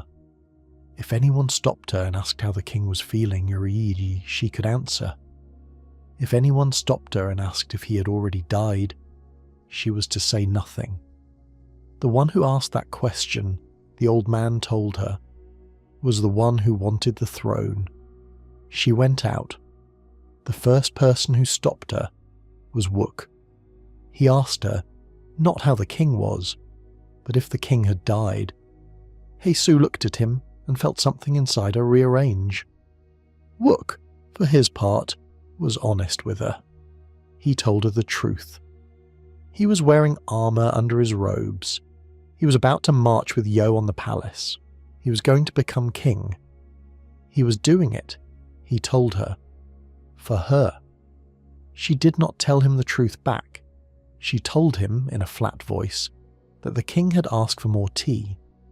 He understood exactly what she had just said. He understood what she had not said. He let her go anyway. Meanwhile, on another corner of the palace, Wang So was having a matching conversation with Princess Yonhua. She was offering him, in her most honeyed voice, her family's support if he would reach for the throne. She was telling him she'd always been meant for him. She was telling him that fate had always been pointing him there. He was pretending very carefully to be tempted. By the time morning came, both brothers had decided the same thing. Both were going to become king. At dawn, Wook and Yo marched with their men through the opened palace gates. Wang So and Grand General Park and a small force of loyalists met them in the courtyard. Wook and Wang So fought each other blade against blade. Archers on the roofs, Wang So's secretly placed in the night, began to rain arrows on Yo's men. It was only then, in the confusion, that the final twist became clear. Wook had turned. Wook had betrayed Yo at the last moment. The Crown Prince had been brought home quietly, by the astronomer, by Grand General Park's fastest riders, by Becker himself. The Crown Prince was alive. The throne was already taken. Yo fled. Wang So chased him to the edge of a cliff above a river. They fought sword against sword, brother against brother, until Wang So drove his blade into his older brother's chest. Once. Then, when Yo tried to claw the blade away, a second time. Yo tipped backwards off the ledge, and fell, and was gone. Wang So stood on the edge of the cliff for a long time. He had not meant to kill him. He had meant to take him alive. He had broken the promise to Haisu without having a chance to remember that she had made him make it. She found him afterward, sitting alone. He told her, in a voice that barely belonged to him, that he had stabbed his own older brother. She said nothing. She put her hand on his shoulder. When he began to cry, she pulled him into her arms, and he wept into her collar until the sun came up. 2 years later, the old Crown Prince Mu had become King Hyejong, the second king of Goryeo, and Heisu had risen steadily and quietly to become the highest-ranking court lady in Damyuan. She ran the inner household the way Court Lady O had once run it, with a clear voice and a calm hand. She kept her own private notebook still, in her own private alphabet, and in it she kept careful observations on the new king's health, because the new king was not well. Someone was poisoning him. Someone was poisoning him slowly with mercury through the scented waters of his royal bath. The symptoms came on gradually: headaches, sleeplessness, intermittent paranoia. His skin broke out in angry patches. His mind grew less certain from week to week. And because the plot was so patient and so well distributed, no court doctor could prove a single thing. Meanwhile, Wang So had been sent away twice, once to the later Jin dynasty as an ambassador, and back. Once more, and back again.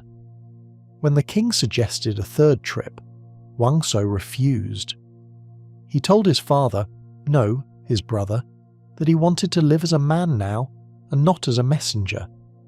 The king was forced to accept it. He asked Wang So, almost casually, whether he still had feelings for Heisu. Wang So did not deny it. What came next was impossible and necessary. Greater than King Hijong had a very young daughter, not much older than a child, whom his advisors wished to marry off to a foreign power. To save her from that, Hijong had proposed a private marriage instead, to one of his own brothers. That brother, he had decided, would be Wang Su. It would be a political marriage only. The child was much too young to share a bed. She would be sent to live in a temple, nominally as his second wife, and would be safe. Wang Su agreed, because it protected the king, because it tangled his political position further, because it would keep his mother's and You's supporters away from Hezhong. When Hesu learned of the marriage, it was from 10th Prince Eun, who blurted it without knowing she did not yet know. She did not sleep that night. She thought of all the things Wang Zhou had promised her, and all the things she had quietly built her small life around believing. She waited for him. He came. He did not offer her excuses. He told her simply that he was breaking a promise, that he could not justify it, that she could hate him if she needed to. She did not hate him. She did not speak to him for a while either. He left her a poem through Becca, a short classical line about walking to the water's edge and sitting to watch the clouds rise. She copied it over and over in her careful, imperfect hand. She did not entirely understand its meaning. She only understood that it was a letter. Meanwhile, the palace grew more dangerous. 10th Prince Yun, married now to Sun Duke, had been slowly, very slowly, becoming a husband. A towel rabbit folded in the bathhouse, a slingshot pulled from a bag. Quiet, silly things, shared by two people who had learned to love each other the way uneven friends eventually learn to. They'd begun, privately, to plan a life, a boat, an escape to the southern island of Tamra, a place where a prince and a wrestler's daughter could disappear from history and be happy. On the other hand, Haisu's official role as senior court lady brought her closer to the king in his worsening illness. He was, in his better moments, warm to her. In his worse moments, he began to blame her for the ghosts that had started appearing in his rooms. His dead brothers, his dead father. He had begun to unravel. And then, on one particular day, the king collapsed in his bath. Only Heisu and Che Ryung were present. Yo, for yes, Yo was alive, and had been hiding and had been waiting, walked in with soldiers. He surveyed the scene. He saw an old enemy in a few feet of water too weak to rise. And very calmly, he held the king's head under until the king stopped moving. Wang Zhou burst into the room too late. Yo's men held Haisu at sword point. Yo offered Wang Zhou, with his particular kind of smile, a choice. Stay loyal to a dead king and die with her. Kneel to a new king and live with her. Wolves are loyal to one female till death, Yo said. Choose. Wang Zhou knelt. With tears in his eyes, and with the whole palace watching, he swore loyalty to his older brother, now King Zhongzhong, the third king of Goryeo. Haisu whispered to him afterward to get up. He did not until he had to. What followed was brutal. King Zhongzhong, paranoid to his bones, set about killing anyone who might ever threaten him. He began with 10th Prince Yun's grandfather, who had given his family the palace power Zhongzhong did not yet feel he had. The old man and many members of his clan were executed without trial. Yun himself was safe for the moment, only because he was married to Grand General Park's daughter, Hobgek. Sun Deok knew, long before Yun did, what was coming. She prepared bags, she hid them, she tried to get her husband to run. Yun, still unwilling to believe the worst, wavered. Finally, with Haisu's help, and Jung's help, and the astronomer's help, the two of them were smuggled into the palace itself. Into the very bathhouse Heisu had once tried to escape through. They would hide in the secret tunnel until a plan to get them to the southern islands could be completed. While they waited, something astonishing happened. Yun became a husband. He folded a towel into the shape of a rabbit for his wife, because he remembered once that she had liked rabbits. He carved little toy boats for the two of them to race in the bathwater. He gave her a small ornament he had kept. He told her quietly that they should have lived like this from the beginning. Someone was listening. Princess Yeonhwa, who had been refused any further marriage by King Jongjong, and who was busy securing her own place in the palace, happened to see a towel rabbit on the edge of a bath and recognised Yoon's handiwork. She did the math. She traded the information for her freedom. That night, when Haesoo and Jung escorted Eun and Sundeok to the secret exit, soldiers were waiting inside and outside. Sundeok drew her sword. She held them off as long as she could. She begged Eun to run with Haesoo. She told him with a smile that a general's daughter would not be killed, only detained. She was lying, and he knew it. Eun let go of Haesoo's hand. He walked back to his wife. Meanwhile, Wangso was arriving. What happened next cannot be softened, so I will not. Sundeok was cut down by a soldier. King Jongjong, half out of his mind, picked up a bow himself and began firing arrows. Wangso threw himself in to protect Yoon. It was not enough. An arrow entered Yoon's chest. Wangso caught him as he fell. Yoon, dying, looked up at his older brother. He remembered. It was strange, what people remember. A birthday promise years earlier, when Wangso had sworn to grant him any gift. He asked, now, for the gift. He did not want to die slowly, in a cell, alone. He did not want to die of infection. He did not want his wife to wait for him, wherever she had gone, any longer than she had to. He asked his older brother, who had always loved him, to end it. Wangso, crying so hard he could barely see the blade, did what his brother asked. When Haesoo and Jung arrived, Wangso was still holding the body. He began for a moment to laugh, a broken, shattered, wrong sound Haesoo had once, in an old vision, mistaken for victory. She understood now what that vision had been. She sank to her knees. Wangso looked at her once and walked away without speaking. Outside in the dark, he told Grand General Park and astronomer Choi Ji-mong that he had made a decision. If the world had decided to call him a dog wolf, he would be one. He would take this throne from this madman. He would not be anyone's instrument ever again. I, Wangso, he said out loud to the cold night, will become king of Goryeo.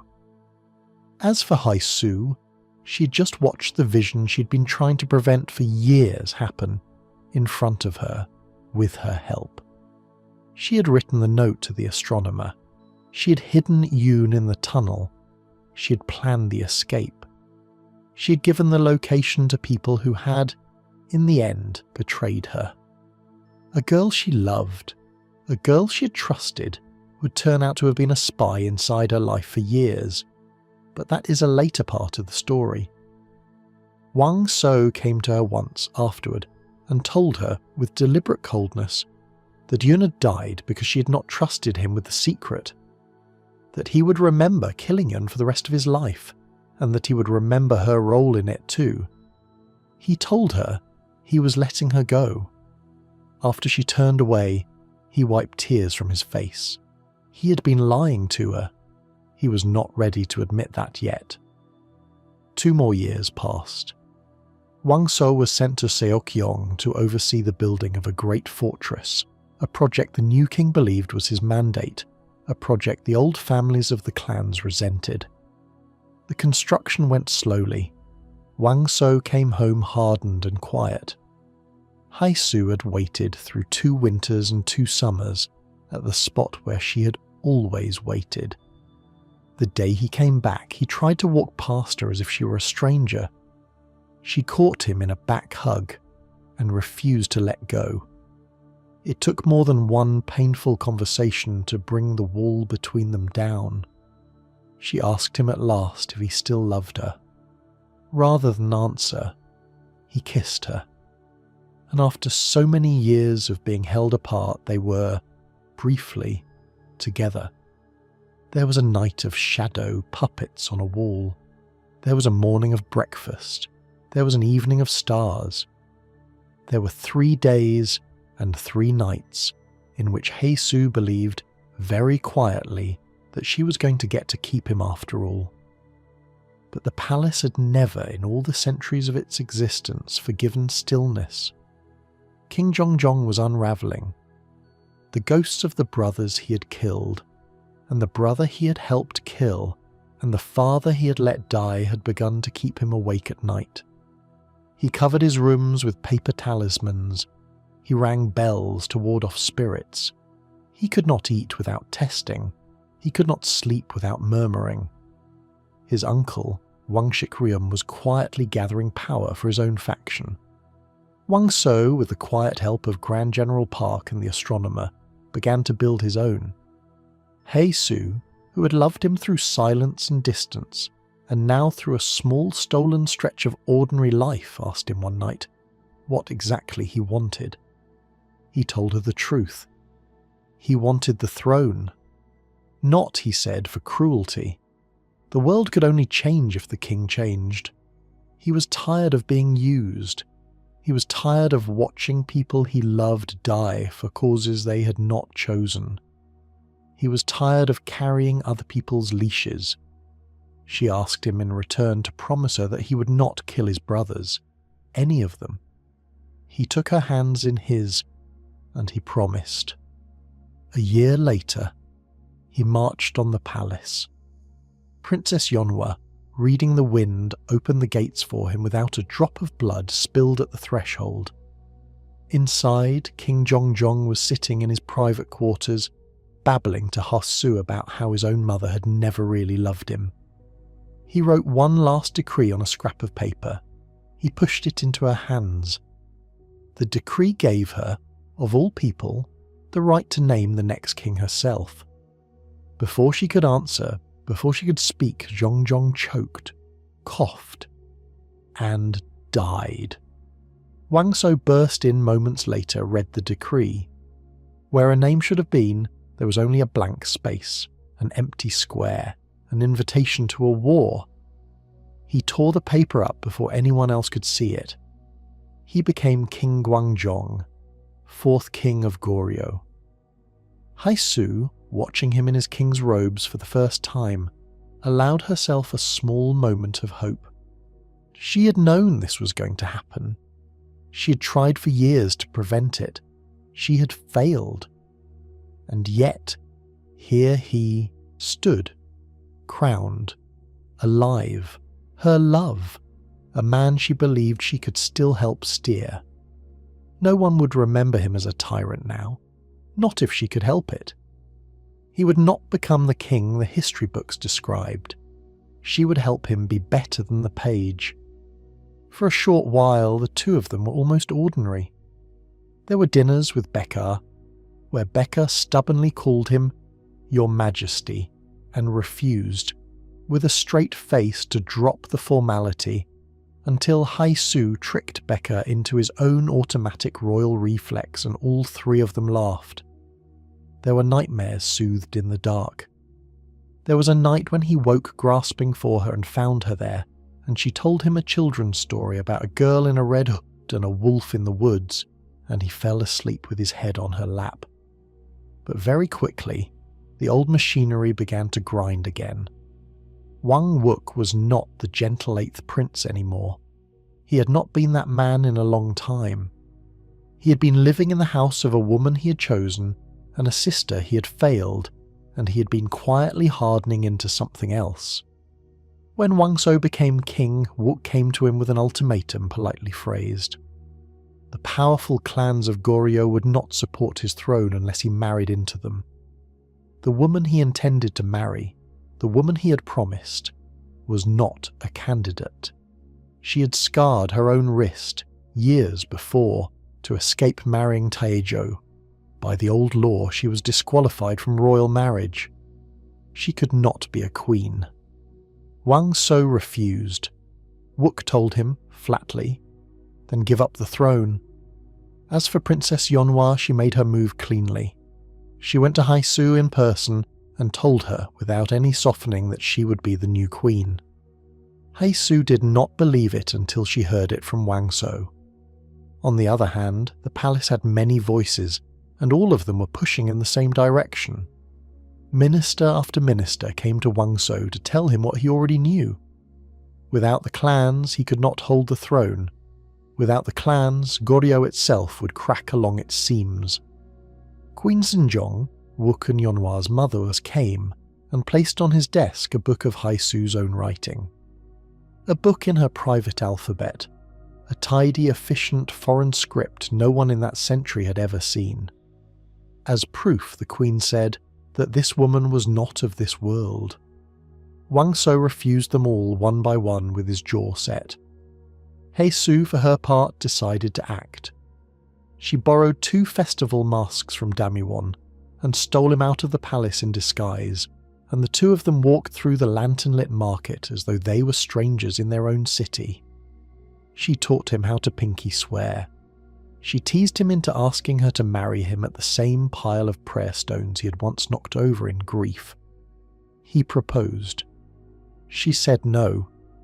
She told him, as gently as she could, that if she became queen, she would only endanger his throne. She told him she would stay beside him always, but not as his wife.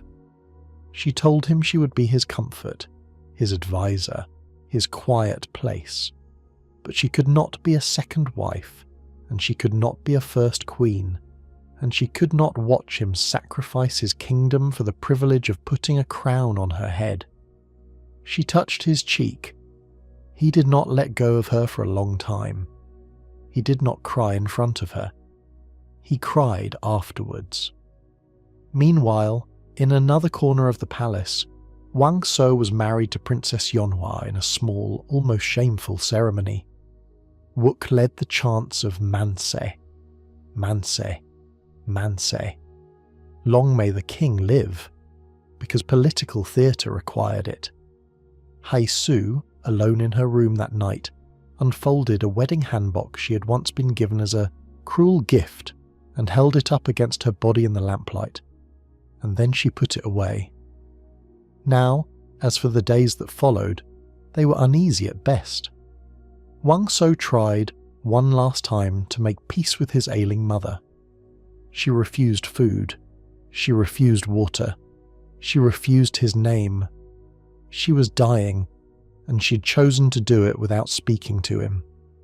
He went to her bedside anyway, and fed her small spoonfuls of medicine she spat out, and spoke softly to her, and reminded her, very softly, that he was the son taking care of her now, that he was the king, that he would build her a grand temple, that he would rewrite history so that everyone who came after them would remember her as a wonderful mother, because he was the one writing it. In the last moment of her life, she looked up into his face with the first full attention she had ever given him. She reached up a hand. She touched the scarred side of his face. Not quite as a caress, not quite as a claw. She died. Wang So held her hand against his cheek and wept. He was 25 years old, and he had never in his life been touched by her, as a son. As for Haisu, she was allowing her old maidservant Che Ryung to stay at Damiwon now, because Haisu believed, as stubbornly as she believed anything, that friendship was not a thing you walked away from. Slowly though, in small signs, she began to notice that Che Ryung was not quite who she had always seemed to be. Che Ryung had been the servant who carried the herbs to the king's bathwater. Che Ryung had been reporting every private word between Haisu and Wook for years to 9th Prince Won, and through him to Wook. Che Ryung was the reason Yun had been found in the tunnel. Che Ryung had been living inside Haesu's life for so long that the information she had handed over was practically the foundation of the palace's current politics. Haisu had been living inside a listening post and had not known. Wang So found out first and moved. He wanted Chai Ryung sent far away, out of the palace, into some obscure country post where she could not do further damage. But the palace had its own inertia.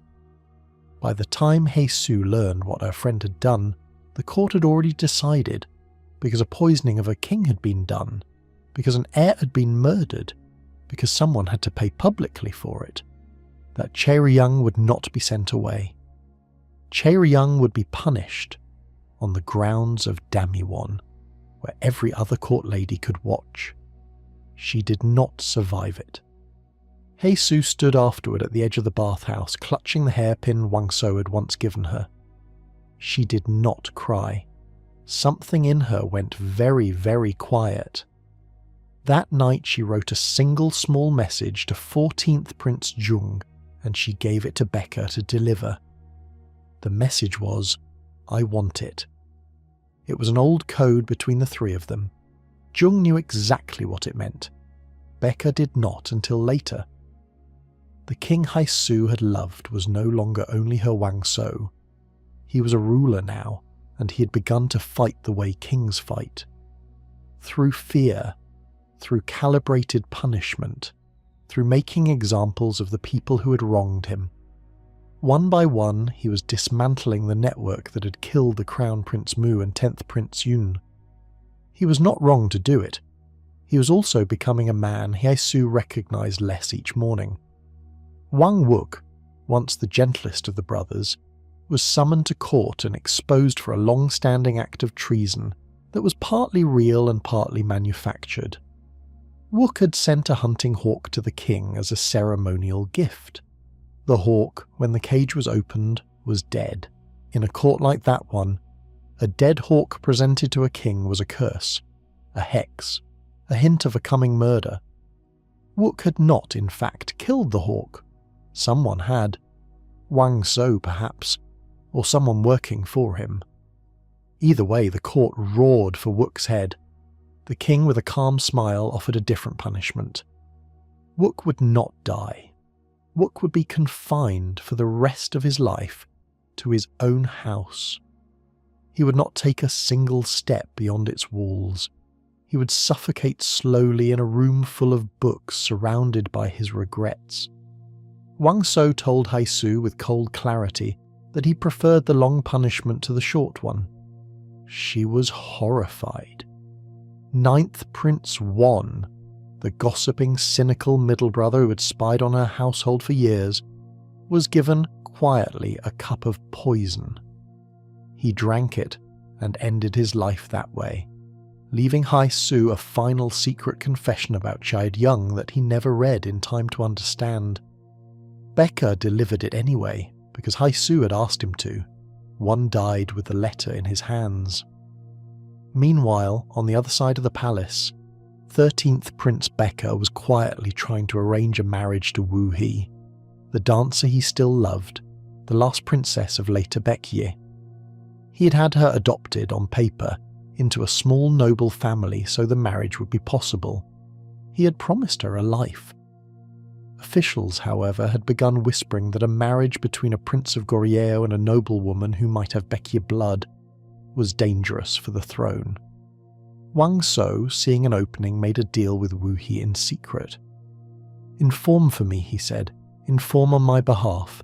Be my eyes and ears, and I will make your marriage possible." She agreed, because she was tired, because she wanted a life, because Becca loved her. But Wu He was not a simple woman. She was the last granddaughter of Gyeonhwon, once king of Baekje, and Goryeo had killed her entire family on its way to becoming Goryeo. The people of her homeland were being worked to death in slavery on the Seokyeong Fortress project. Runaway slaves were being publicly displayed as warnings. She saw all of it. She could not unsee it.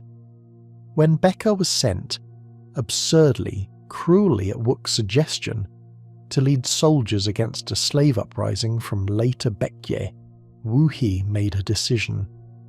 She climbed to the top of the city gate, wearing her family's colours, and unfurled the old banner of the later three kingdoms, Goryeo, Baekje, Silla, and before anyone could stop her, she stepped off the ledge. She told Becca, in voiceover the way dying people tell their loved ones things in stories, that she had tried to turn her back on her parents, that she had tried to just live, that she could not, that she was paying with her life for sins that had not been hers. Becca held her body for a long time and did not speak. When he finally spoke, he spoke to Wang So. He told his older brother that he understood what Wang So had done and that he could not forgive him. He bowed the deep, formal bow that is a farewell. He left the palace. He did not come back for a long time. Wang So now had almost no one left. Grand General Park had retired to his hometown. The astronomer was speaking of retirement. His mother was dead. Jung was in exile. Becca was gone. When Wang So looked in any direction in his own palace, he saw doors that had closed. So he closed one more. As for Jung, he'd been plotting, not against the king, for he Su. He had, after the message, "I want it," been quietly arranging with Becca's help a way out.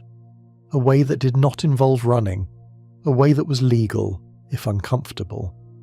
14th Prince Jung carrying a preserved decree from the late King Jongjong, a decree that had once, in exchange for his battlefield loyalty, granted him the right to marry Hai Su, brought it to court and read it aloud, in front of all the ministers. He said clearly that this was what Hai Su wanted. He said clearly that this was what she'd asked him for. Wang So went to her. He gave her every chance to deny it. She did not. He told her, "Jung claims you want to marry him." She said quietly, "I do." He did not understand. He did not accept. In a fury, he called for Wook, brought him out of his house arrest for an hour for one specific conversation. And Wook, with the small bitter edge of a man who'd lost everything, confirmed what Wang So had never asked about. He and Hai Su had once been promised to each other. There had been a bracelet. There had been a poem. There had been secret meetings. Hai Su, confronted with it directly, did not lie. They had promised long ago that they would never lie to each other. Wang So stepped back from her hand. "After today," he said, "I will never see you again." She left the palace the next morning. Wang Wook came out of his library for the last time to see her off. He spoke her name in the old way, Suya, and apologized silently for everything he had been and everything he had failed to be. Becca wished her well in the road, with a small smile that did not quite reach his eyes. And Jung was waiting for her quietly with a palanquin. She stepped into it. She did not look back. Now at last, as for the final turn of this long story, settle a little closer. This is the part that will ask the most of you. Hai Su and Jung were not truly husband and wife, though the outside world believed they were. Jung had promised her, in advance, friendship and nothing more. A house, a garden, company, a way to live as something other than a court lady. He kept every word of it. He came and went. He practiced his swordsmanship in the yard. She etched a likeness of a scarred man on a stone by the stream in absent hours, and did not put a name to it. She was pregnant when she left the palace. The child, when she arrived, was Wang So's daughter. Hai Su held her only once, and asked Jung to protect her in her stead, and made him swear that the child would never be taken into the palace. They told the world the baby had been stillborn. Jung wrote it down. Jung sealed it. Jung kept his word. Hai Su was already quietly dying. The doctor had told her, long before she had ever left the palace, that her heart was not strong. Years of prison beatings, years of weather, years of the kind of strain that a body does not come back from. They had all settled into her chest, and her chest had begun to answer. She had prayed at her small pile of prayer stones for 10 more years. She had not been granted them. In the months that followed, she wrote letters, letter after letter, to Wang So. In each one, she confessed the truth she had never quite managed to say to his face, that she had loved him completely, that she had spent every single day of every single absence waiting for him, that the opposite of love was not hatred but throwing away, that she'd been afraid more than anything that he might think she'd thrown him away. Jung, trying to keep their location hidden from the king's spies, rewrote each envelope in his own hand, and Wang So, seeing his brother's handwriting on letter after letter, assumed they were political noise, and tossed them unread into a growing stack. Heisu grew weaker. One day she asked Jung in a small voice to bring her musicians from the nearest town. He brought them. Among them was a singer who knew an old song that a court lady had once sung at a 10th prince's birthday, many years before. The singer did not know that the court lady had been Heisu. Heisu listened to the song with her eyes closed. She thought of Wang So, standing at the back of a different room a lifetime ago, not moving, listening. She thought of Yun, bright and silly, laughing at her silly dance. She thought quietly of all the people who had loved her on this side of the water. She asked Jung then to keep protecting her daughter. She asked him to make sure the child never saw the palace. She told him that in her next life she would try very hard to forget everything. Him and Wang So and Wook and Baek Ah and Yun and all of it, so that she could finally rest. Then she died in his arms.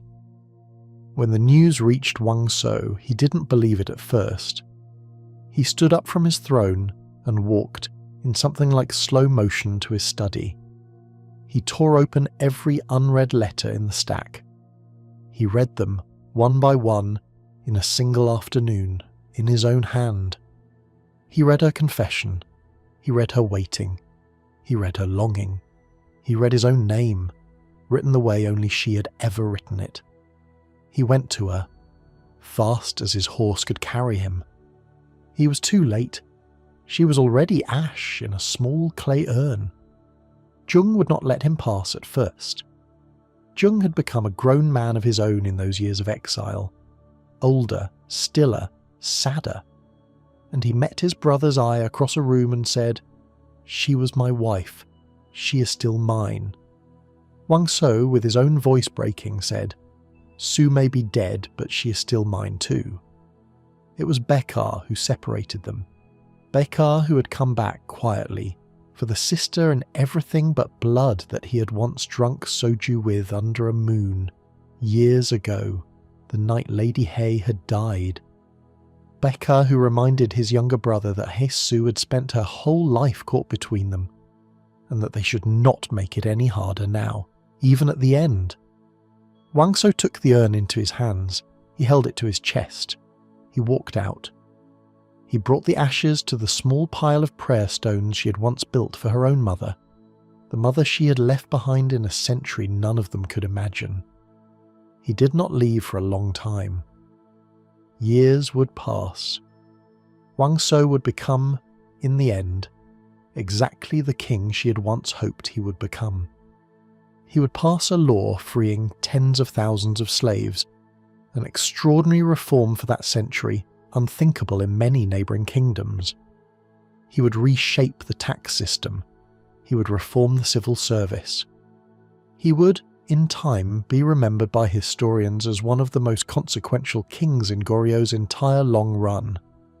He would also be, always, lonely, estranged from his queen, careful with his own son, suspicious of his court, always standing at a small distance from every person who loved him. One afternoon, near the anniversary of her death, a small girl ran into him in a palace courtyard and apologised in almost the exact voice her mother had once used. Wang So looked down at the hairpin in her hair, a small carved, delicate thing he'd given a woman long ago, and then up, and saw Jung. Jung, older now, thicker, with the long sideburns of a man who had stopped caring what court thought of him, set the little girl down and knelt. "She is not mine," he said quietly. "She is hers, and she never wanted the palace." Wang Shou lifted the end of Jung's exile with a single word. He told his brother to come and go as he wished. He did not take the child. He could not. But he watched her walk away, holding her uncle's hand in the hairpin her mother had once worn, and he stood in the courtyard for a long time afterward. Astronomer Choi Ji-mong came to him that same afternoon to announce his retirement at last. He told Wang Shou gently to forget her. He told him that she had never really belonged to this world. He told him that things had, in the end, returned to their rightful place. And as for Heisu herself, this is the part of the story where we must step out of Goryeo for a moment and back into the century where she began. On a quiet morning in modern Seoul, Go Ha-jin woke up in her own bed, in her own time. She was crying. She could not remember why. She had been, a co-worker later reminded her, in a coma for nearly a year after a drowning accident at a mountain spring during the total eclipse. She had no memory of the eclipse. She had no memory of the scarred man who appeared at the edge of every night's sleep just as her eyes closed. She had only a feeling of having lost something very large. She went back to her work at a cosmetics company. She met, at a product launch, a man who introduced himself as a Goryeo-era historian. He gave her a strange, knowing smile and told her that in the old language, her surname, Go, had once been written as Hai. He told her that there is no such thing as coincidence, that things only return to their rightful place. Later, alone, she wandered into a gallery exhibiting Goryeo-era paintings. She walked from one painted scene to the next, and her breath began to catch. A rain ritual, a pavilion lit by paper lanterns, a girl bowing too deeply to an old king, a masked prince on a horse, a banquet with a cup of tea, a little courtyard full of prayer stones. She stopped in front of the last painting. A portrait of a man in a king's robes, a biography on a small plaque beside it. King Gwangjong, 4th king of Goryeo, known for his reforms, known for abolishing slavery, known, in the end, as a wise ruler. She stood in front of the painting and began to cry without sound. "I'm sorry," she whispered. "I'm sorry for leaving you alone." Back in Goryeo, under the same eclipse that had once opened the door between centuries, Wang Shou, older now, silver beginning at his temples, stood alone in a courtyard and rubbed the makeup away from the scarred side of his face with a shaking hand. Wang Wook had just died after his long confinement. Baekar had come to say he was leaving the palace. The court around Wang Shou had emptied again, as courts always will.